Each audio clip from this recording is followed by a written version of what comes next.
Hello বন্ধুরা, আমি আবার একটা নতুন ভিডিও নিয়ে চলে এসেছি। আশা করি তোমরা সবাই ভালো আছো। চলো দেখা যাক। তোমরা তোমাদের ফোনের সার্চ হিস্ট্রিকে ডিলিট করবে। প্রথমেই আমরা গুগল ক্রোম এই অ্যাপসটিকে ওপেন করে নেব। তারপর উপরে থ্রি ডটে ক্লিক করব। ডান দিকের কোনো যে থ্রি ডট আছে এই থ্রি ডটে ক্লিক করব। করার পরে একদম নিচের দিকে আমরা চলে আসবো। নিচের দিকে দেখো সেটিংস যে অপশনটি আছে, সেই সেটিং অপশনটাতে ক্লিক করব।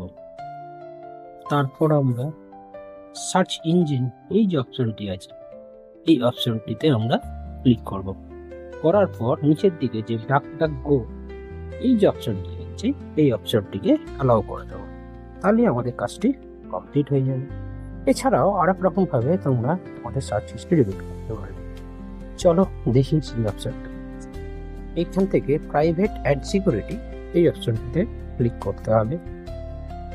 ক্লিক করার পর আমরা এর ভেতরে চলে যাব সেভ ব্রাউজিং এই অপশনটিতে ক্লিক করব। সেভ ব্রাউজারতে ক্লিক করার পর উপরে যে এনহ্যান্সড প্রোটেকশন আছে এই অপশনটি অ্যালাউ করে দেবো। তাহলে আমাদের কাজটা কমপ্লিট হয়ে যাবে। আশা করি এটা তোমাদের কাজে লাগবে। যদি আমার এই ভিডিওটি ভালো লেগে থাকে তাহলে অবশ্যই লাইক কমেন্ট